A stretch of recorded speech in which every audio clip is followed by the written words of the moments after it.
That's what I seen. That you were in a camp with Kobe. Yeah. Rest in peace. Yeah.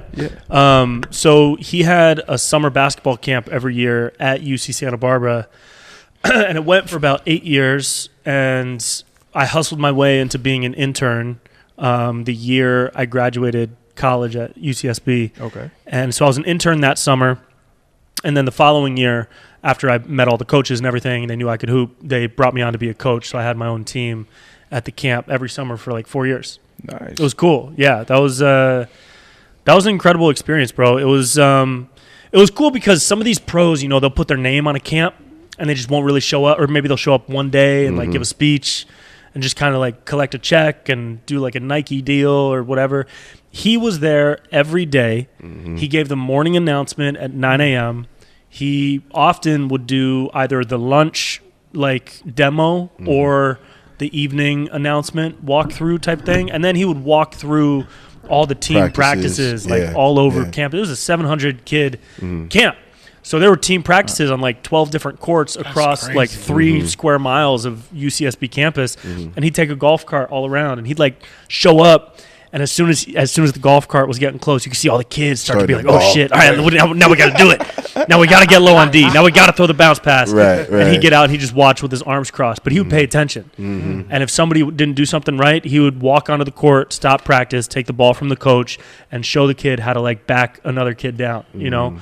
And he was, and these are like sometimes I was 7-year-old kids, 8-year-old kids.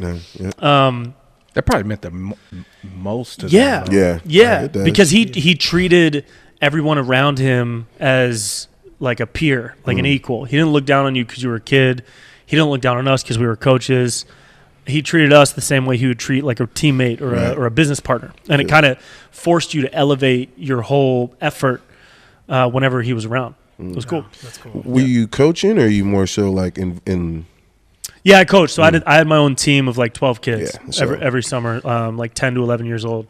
And they were raw. This little girl from Japan got defensive player of the entire camp. She was on my team. That's what's up. Yeah. She took like 3 charges a game. She didn't speak a lick of English. That's what's up. At least she knew how to ball. She spoke the language of defense. Exactly. Right? Yeah. But he was involved, man. It was really cool to see. That's huge. Shout out to man. Fuck helicopters. Yeah. You don't mind me asking, like, how did it like? Because I know with me, it's crazy how it affected me, you know, when he had passed away. You, though, being close to him like that, like, how did it, you know, affect you? Yeah, it was, you know, the day that it happened, I woke up at my friend's place in San Francisco, and I was told, they showed me the TMZ, like, screenshot. I didn't believe it because it was TMZ. Yeah. So I just got in my car, I was driving to LA, and then I just got, like, I kept getting bombarded with calls and texts and then it started coming in from people who I had coached at the camp with that were way closer to him than I was. I mean, I was just an acquaintance. He didn't know my name until the last year, and then he started calling me B. So I didn't have like a personal connection, but he was, over the course of those 4 or 5 years, he did become like a really solid figure in my life.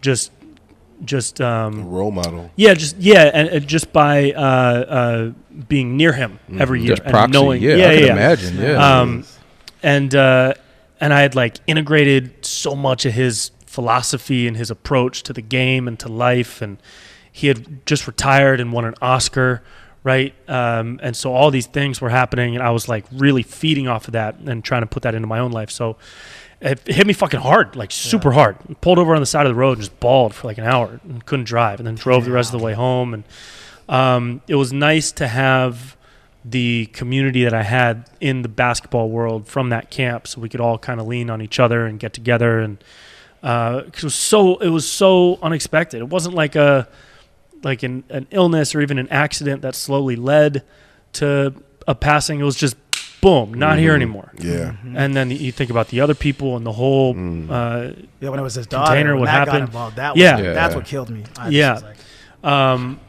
But you know, it's the value that I got from being around him will last the rest of my life, and will go into my kids, and then their kids. They'll be able to take with them some of the experiences that I had. Like the biggest experience that I had from that camp that means more now than it ever did before was on the last camp that we had before he'd stopped doing the camp because it was the Olympics, and then he wanted to open Mamba Sports Academy. So it was during that transition phase. The last camp that he did, he was given the closing speech at the end of the day to like 1,000 parents and media members and family in the stands, and all the kids were seated in their teams behind him on the court, and all the coaches were behind him too. And earlier that day, he was doing autographs, 700 autographs over the course of the entire day. He would sign anything anybody had. It was one full day, and he knew I was doing comedy at the time. And I was joking with him and trying to invite him to a show, and it was like a casual moment, kind of like a whatever moment, like, I'm funny now, you gonna come? And he's like, yeah, we'll see. And then all right, move along, and took our photo and everything. And cut to 8 hours later, he's giving the goodbye speech. He says goodnight on the mic, hands it off to his boy, turns to walk toward the exit, sees me about 30 yards to the left, pivots and walks straight up to me, and he's like, hey man, you got any info? I gotta come see a show. And I was very early into stand-up. I think I was 2 years into comedy, so I did not want him to come see me yet. Right. But I was also carrying business cards around with me everywhere, and they were embarrassingly bad, dude. It was just my name with a template from some online printful.com shit, clouds in the sky, and it looked like a business card for somebody that does pet euthanasia or some shit. And so that's all I had. It was my name, my email, and clouds. It said nothing. And I was like, yeah, man, bring Vanessa. I would love to see y'all there. And I handed him the card, and he was like, all right, bet. I'll see you soon. And he doesn't do that just for fun. He's not the type of guy Don't waste his time. To just give love to without having a commitment behind it. And I knew that at the time. So from that moment on, every time I did a show or an open mic, I was on my shit, dude. I was writing, I was recording, I was listening back to the set because I knew in the back of my head, he might fucking show up somewhere. Right. He might, if I post that I'm at the Hollywood Improv on a Wednesday night, he might Just be pull around up. and just pull up. He would do that. And he would critique that shit. yeah, and he would critique the shit. Be like, "Hey, man, We talked to you for a minute. that thing at minute 2, cut that. Your heart wasn't in it." So it pushed the fuck out of me to really improve on my approach to my game, to my sport, which had become stand-up comedy. And then when he passed, that was the first year that I felt like I was going to be ready to actually reach out and invite him to a show. And so I just take that experience with me, because you really don't know what tiny little moment you're going to give to. He probably didn't know that tiny moment was going to inform the work ethic that I put toward my craft, right? He just thought he was going to get my info and come see a show sometime. Little did he know he created a monster, you know? Yeah. So I try to keep that energy with me whenever I'm getting on stage or doing my work, and I'm going to pass that along, dude. Yeah. So that's a ripple effect. That's amazing. Created a monster. Right. Yes. A comedy monster.